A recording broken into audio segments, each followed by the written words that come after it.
All right, let's look at the homework 16.7, problem number 10. All right, so let's look at that.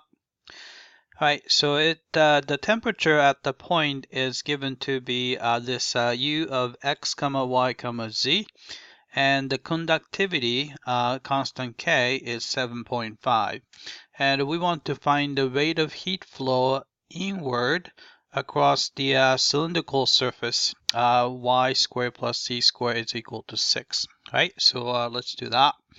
So we're looking for, let's see, double integral,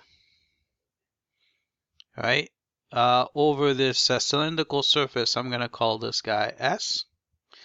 All right, so it's going to be a negative, right, K times, right, a gradient of U dot d vector S. All right, so let's put everything in, and here, so this is going to be, it's going to be negative, right, double integral, right? All right, so we have to come up with the parameterization for this cylindrical surface. So vector R is going to be, all right, so X is going to be just X.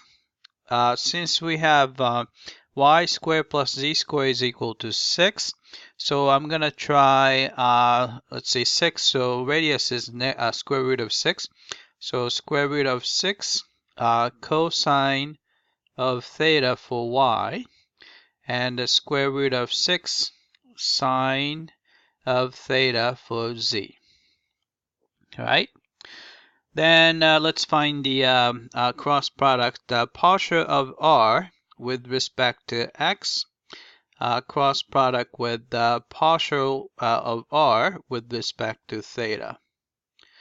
All right, so this is going to give us, here is the vector I, vector j, and the vector k. All right, so partial with respect to x is going to be 1, 0, 0. Partial with respect to theta would be 0. And negative square root of 6 sine of theta, and the square root of 6 cosine of theta. All right, so it's a cross product. So you're going to get first component is going to be 0. All right, the second component is going to be negative square root of 6 cosine of theta. And the last component is negative square root of 6 sine of theta.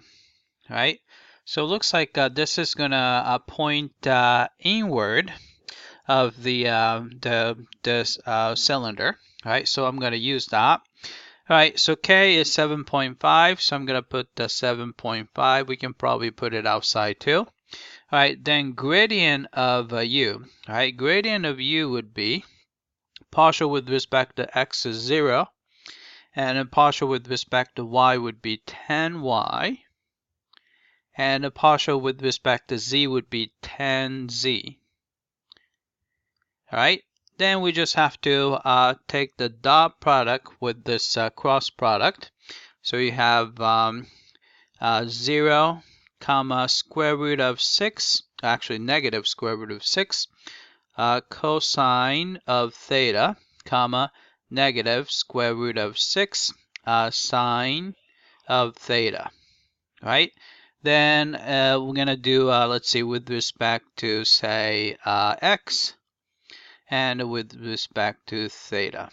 All right, then let's say x is going from 0 to 5, so we know that the lower limit is 0, upper limit is 5. And then since we have to cover the entire cylinder, so angle is going to start from 0 to 2 pi. All right. All right, first thing we can do is we can probably just cancel. Here's a negative sign here. I'm going to distribute to these negative signs so that everything is nice and positive.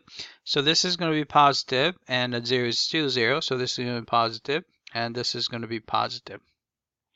All right, so what you get is going to be, all right, 7.5 is just out here.